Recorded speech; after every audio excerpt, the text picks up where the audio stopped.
वो सारे कमल हैं जहां देवता बैठे हैं। कौन से कमल पे कौन सा देवता बैठा है मैंने हजारों बार बताया है, समझ लो एक बार फिर से। सबसे नीचे मूल चक्र है, जिसको मूलाधार चक्र भी कहते हैं। वहां पर गणेश जी का वास है। मूलाधार चक्र पे गणेश जी का क्या कार्य है? तुम्हारे शरीर का जितना भी मल है वो शरीर से बाहर निकालना, ये कार्य गणेश जी का है। यानी तुम सुबह उठ के सबसे पहला काम जो करते हो वो काम गणेश जी से ही रिलेटेड है। क्या करते हो? गोबर करते हो। इसीलिए गोबर का गणेश भी बनाया जाता है। सांकेतिक ज्ञान है ये। गोबर गणेश इसीलिए बनाया जाता है क्योंकि उनका स्थान तुम्हारे मूलाधार चक्र पे है, गुदा चक्र पे। ये गणेश जी का काम है। फाटक खोलना, फाटक बंद करना। किसी को कब्ज हो जाए और बाबा रामदेव के पास पहुंच जाए तो बाबा रामदेव भी क्या करवाएंगे? गणेश क्रिया करवाएंगे। गणेश क्रिया क्या होती है? गणेश क्रिया, गणेश क्रिया होती है तेल में उंगली डाल के, गुदा के अंदर डाल के उंगली को क्लॉकवाइज और एंटी क्लॉकवाइज घुमा के बड़ी आंत की सफाई की जाती है। समझ लो। इसलिए गणेश जी का वास कहां है? गुदा चक्र में। सबसे पहला काम क्या करते हैं हम दिन में? सबसे पहला काम उठते ही क्या करेंगे? गोबर निकालेंगे बाहर। इसलिए पहली पूजा किसकी है? बाकी देवी देवता बाद में देखेंगे। सबसे पहले प्रथम पूजा गणेश जी की बोली गई है। यही है, यही है वो। उस चक्र के ऊपर क्या है? उसके ऊपर ब्रह्मा जी का वास है, यानी स्वादिष्ठान चक्र। अब ब्रह्मा जी क्या कर रहे हैं वहां पे? ब्रह्मा जी का कार्य है संसार की, जगत की उत्पत्ति करना। कैसे करते हैं? हर गर्भ में बीज डाल के करते हैं। हर गर्भ में बीज डालना ब्रह्मा जी का काम है। चाहे कोई हिंदू, चाहे कोई मुस्लिम, चाहे कोई सिख, चाहे कोई ईसाई, कोई भी हो, ब्रह्मा जी का काम है सृष्टि करना। सृष्टि कोई अल्लाह नहीं बना रहा है।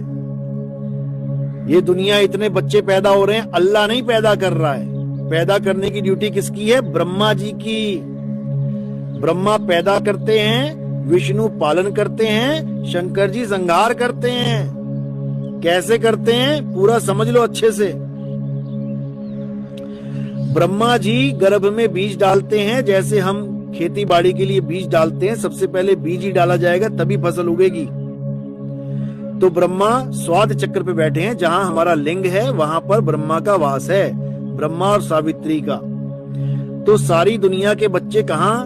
गर्भ में ही पैदा हो रहे हैं। यही सृष्टि है, यही सृष्टि है। जो पिंडे सो ब्रह्मंडे, जिन खोजा तिन पाया। तो ब्रह्मा जी ने अपना कार्य पूरा किया। अब क्या होगा? अब विष्णु जी का कार्य शुरू हो जाएगा, क्योंकि गर्भ में जो बच्चा ठहर गया, अब उसके लिए खाना पीना, उसके जीवन को कैसे 9 महीने रखेंगे भाई उसको। तो क्या करते हैं विष्णु जी? मां के गर्भ में ही बच्चे की नाभि से एक पाइप लगा देते हैं। मां के गर्भ में बच्चे को मां से कनेक्ट कर देते हैं पाइप के थ्रू। अब उस पाइप में क्या है? उसमें हवा पानी जो भी बच्चे को चाहिए, गर्भ में 9 महीने तक बच्चे को जो कुछ भी चाहिए उसी पाइप के द्वारा दिया जाता है। जैसे तुमने बीज बोया, अब क्या कर रहे हो? अब पाइप लेके पानी दे रहे हो खेत में, क्यारी में। तो अब विष्णु जी पालन कर रहे हैं गर्भ में बच्चे की। और ये नहीं केवल हिंदुओं के बच्चों की, सारी दुनिया के बच्चों की, चाहे कोई हिंदू है, चाहे कोई मुस्लिम है, चाहे कोई सिख है, चाहे कोई ईसाई है, बच्चा जैसे ही गर्भ से बाहर आएगा देखना एक पाइप लगी होगी। वो पाइप लगाना ही विष्णु जी का कार्य है, यानी सतोगुण का कार्य है। ब्रह्मा जी कौन है? रजोगुण। विष्णु जी क्या हैं? सतोगुण। और शंकर जी क्या हैं? तमोगुण। तो विष्णु जी ने अपना कार्य पूरा किया, 9 महीने बच्चे की नाभि तक, यानी पेट तक, नाभि से पेट जुड़ा है ना आगे, खाने पीने की सामग्री पहुंचा दी। अब जैसे ही बच्चा बाहर आया, अब पाइप तो है नहीं, अब कैसे बच्चा खाएगा पिएगा? तो अब मुंह के द्वारा जाना, वही है मामला जहां पाइप लगी थी। तो वो खा पी के कहां जा रहा है? पेट में। अब उसका जो सत निकालना है, कहते हैं ना सत, यानी ये सेब का सत है। सत का मतलब कंसंट्रेटेड, सत, अर्क, अर्क को सत भी कहते हैं। तो सतोगुण का क्या कार्य है कि जितना भी भोजन आपने किया है उसका सत निकालेगा, वो उसमें से अच्छी अच्छी मेन चीजें निकाल लेगा जो चाहिए, और बाकी क्या करेंगे? बाकी गणेश जी को फॉरवर्ड कर देंगे कि गणेश जी इसको निकालो, ये मल है, ये मल है, निकालो इसे। ये है विष्णु जी का कार्य। अब शंकर जी का क्या कार्य है? उसी नाभि से थोड़ा सा और ऊपर उठेंगे तो वहां पे हृदय चक्र है। अब हृदय चक्र पे किसका वास है? शंकर जी का वास है। अब उनका क्या काम है? उनका काम है संहार करने का। जब तक शंकर जी संहार ना कर दें तब तक डॉक्टर भी तुम्हें सर्टिफिकेट नहीं दे सकता, डेथ सर्टिफिकेट। तुम कितना ही मांगते रहो अपने पिताजी का डेथ सर्टिफिकेट, लेकिन धड़कन चल रही है, आईसीयू में है, धड़कन चल रही है, डॉक्टर सर्टिफिकेट नहीं देगा। वो कहेगा जब तक धड़कन नहीं रुक गई, पूरी हार्ट बीट रुक नहीं गई, खेल खत्म नहीं हुआ, भले एक भी अंग काम ना कर रहा हो, आंखें भी काम ना हो, कोमा में पड़ा है गुरु पापा, तब भी उसका सर्टिफिकेट, डेथ सर्टिफिकेट नहीं मिल सकता। क्यों? शंकर जी ने सृष्टि का नाश नहीं किया है। सृष्टि कैसे नाश करते हैं? जो शंकर जी का डमरू है ना, डमरू, डम डम डम डम, ये कुछ और नहीं है, ये तुम्हारा हृदय है, तुम्हारे दिल की धड़कन है, ये चल रहा है डम डम डम डम डम डम डम डम। और जब तांडव होने वाला होता है, यानी तुम्हारी मृत्यु आने वाली होती है, तुम्हारा झगड़ा हो गया किसी से, तुम मारने जा रहे हो, कोई तुम्हें मारने आ रहा है, फिर देखो कैसे चलता है ये, फिर तांडव नृत्य चलेगा, डम डम डम डम डम डम डम डम, 200 की स्पीड में भागेगा, फिर समझ लो। तो इसलिए इनको समझो, ये ब्रह्मा विष्णु महेश जी कहीं बाहर किसी मंदिर में नहीं है भाई, ये हमारे शरीर के अंदर हैं, शरीर के अंदर, और अपने अपने गुणों के आधार पे कार्य कर रहे हैं, समझ लो। तो अब क्या करना है? अब इनको समझना है।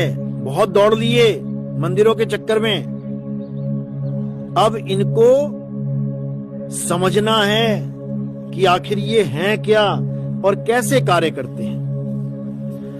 हृदय चक्र के ऊपर क्या है? कंठ चक्र। कंठ चक्र में किसका वास है? कंठ चक्र में माया का वास है। किसका? कहते हैं ना, कंठ बसो शारदा माई, तो शारदा मां कह लो, अष्टांगी कह लो, महामाया कह लो, एक ही बात है। यानी तीनों से ऊपर ब्रह्मा जी, विष्णु जी, महेश जी से ऊपर कौन बैठा है? माया बैठी है। अब ये माया का क्या काम है? इसका काम है तुम्हारे गले में से आवाज निकालना। और तीनों गुणों को आदेश देना कि ब्रह्मा जी तुम ये काम करो, विष्णु जी तुम ये काम करो, शंकर जी तुम ये काम करो। इस बॉडी को जिस चीज की जरूरत पड़ती है, इस सृष्टि को पालने में जो भी चीज की जरूरत पड़ती है, माया बोल के बताती है। जैसे इस शरीर को पानी की जरूरत पड़ी, अब ना ब्रह्मा जी बोल पाएंगे और ना विष्णु जी बोल पाएंगे और ना शंकर जी बोल पाएंगे, ना गणेश बोल पाएंगे। कौन बोलेगा? ये माया बोलेगी। अरे भाई एक गिलास पानी दे दो, तो ये कौन बोल रहा है? ये माया का ही है खेल सारा। कंठ में माया का वास है, वही ये तरह तरह के अक्षर पैदा कर रही है। हिंदुस्तान में हिंदी अक्षर पैदा कर रही है, अरब देश में अरबी अक्षर पैदा कर रही है, अंग्रेजों के यहाँ अंग्रेजी पैदा कर रही है, जापान में जापानी पैदा कर रही है, ताइवान में ताइवानी पैदा कर रही है, फ्रांस में फ्रेंच, जर्मन में जर्मनी में जर्मन, स्पेन में स्पेनिश। समझ लो, ये माया का खेल है। और ये माया किसके हुक्म को बोल के बता रही है? जो मायापति है, जो माया का नाथ है, वो कहां बैठा है? कंठ चक्र से ऊपर उठोगे, आज्ञा चक्र में यहां बैठा है वो। यहां कौन बैठा है? यहां माया का पति अलख निरंजन बैठा है। अलख निरंजन इसी को काल भगवान कहते हैं। यही है महाकाल, समझ लो। इसीलिए आप देखोगे सारे संत यहाँ पे ध्यान लगा के बैठते हैं। यहाँ टीका लगा लेंगे, चंदन लगा लेंगे, ताकि सारा ध्यान यहीं रहे। किसका ध्यान कर रहे हैं? इसी काल निरंजन का ध्यान चल रहा है। इसी कली काल का खेल चल रहा है यहाँ पे। इस कली काल का स्वरूप क्या है? इसका स्वरूप ज्योति स्वरूप है। यहां पर ज्योत जल रही है, ये मन ही है। ये ज्योत मन ही है, ये परमात्मा नहीं है। समझ लो, ये मन ही है। गुरबाणी कहती है, बाबा नानक कहते हैं, मन तू ज्योत स्वरूप है, हे जीव अपना मूल पछाण। समझ लो, मन तू ज्योत स्वरूप है, अपना मूल पछाण। ये मन ही कली काल है, और इन दोनों से अलग एक आंख। एक आंख प्रतीक है उसका, वन आई। ये दो किसी काम की नहीं है, इससे नहीं दिखेगा वो तीसरी आंख से दिखेगा।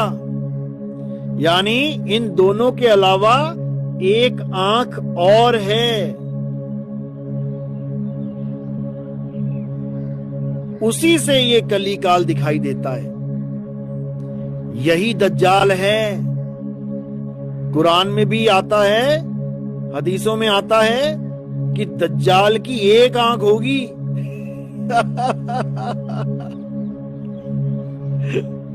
सबकी दो आंखें हैं, पर दज्जाल की एक आंख क्यों होगी? क्योंकि इस भेद को मुसलमान भी नहीं जानते कि दज्जाल की एक आंख क्यों होगी।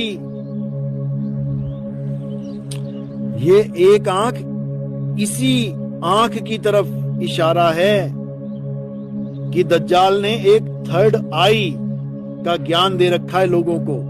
आप देखोगे थर्ड आई वाले बहुत से बाबा मिलेंगे आपको। ये थर्ड आई और कुछ नहीं है, ये दज्जाल का दर्शन है। इसी दर्शन में सारे षट दर्शनी उलझे पड़े हैं। साहिब ने समझाया दर्शन में कि मन ही स्वरूपी ज्योत निरंजन, ज्योत निरंजन तुम्हें राखे